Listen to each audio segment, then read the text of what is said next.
Marawi 912 YouTube channel को subscribe करें।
सुनना सुनना का बताना पढ़ दिन में तो लाल घटा हूँ। अच्छा अरे कठुतिया का मैं पढ़ दिन में तो लाल घटा हूँ किथा इसे एक ही सती तो लगा अब पढ़ दिन में तो भेटा है तब तो लगे हो कि बिहनिया हो ही तब बाजार घुमा देता के होगा इसे बाजार घूमने का कठुतिया के अरे घुमा दे तो कैसे नहीं घूमूंगा कठुती के बाजार घूमच के जावे बिहनिया हो ही ता हाँ अब संसंग में ना हाँ ए मतलब सह लखल घूम लेंगे घूमे ना चल जानी बानी के बाजार घूमत होबे करंजिया तक कहूं गोरखपुर पेंड्रा गौरे सब घूमत होबे घूमे हो जी पर तोला रानू आज में हना हाँ बिहनिया होता कठुतिया बाजार में घुमा के भेजा हो। अच्छा ईमान से घूमी ना घूम ले होगा अरे हमार साहू परिवार के जितना भी सदस्य है वो हाँ अरे सबसे मिल लेबे और सबके संग बाजार घूम लेबे के था इसे जाबे ना जाहूंगा पर मोला पक्का भरोसा नहीं हुआ तेरे मायावाली काबर भरोसा नहीं करसवा काबर जानथस काबर की पूरी जात पर लबरी होत हो देखर से मोला भरोसा नहीं हुआ थे अच्छा पर ले जाबे ता जाबे हाँ पर का बतावा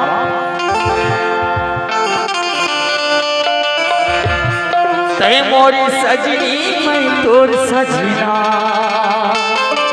अच्छा औ चलना तोला में जागो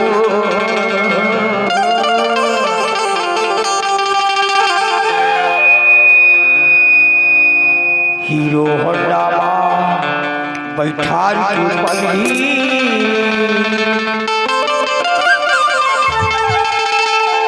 तोला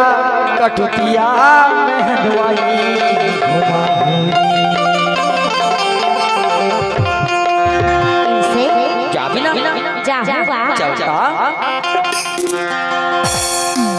तसना का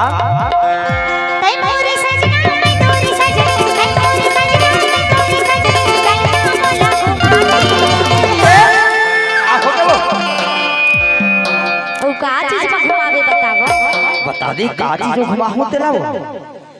हीरो होंडा में बैठा जोड़ी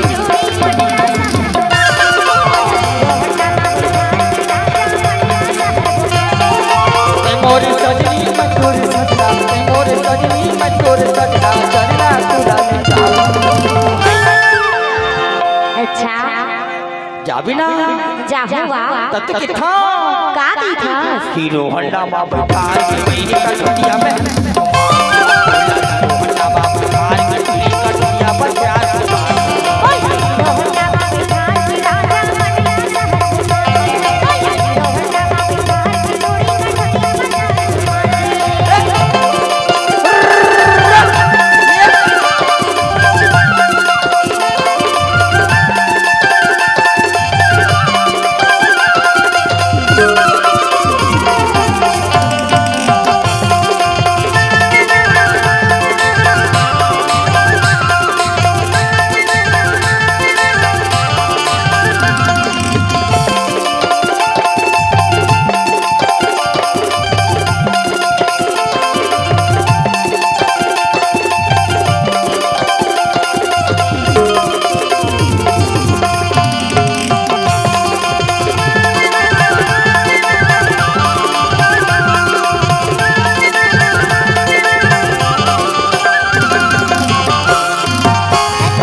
चाहूनी हवा चलवे सहरी पूरी मन के सोचा बुझा धोखा दे दे मगानी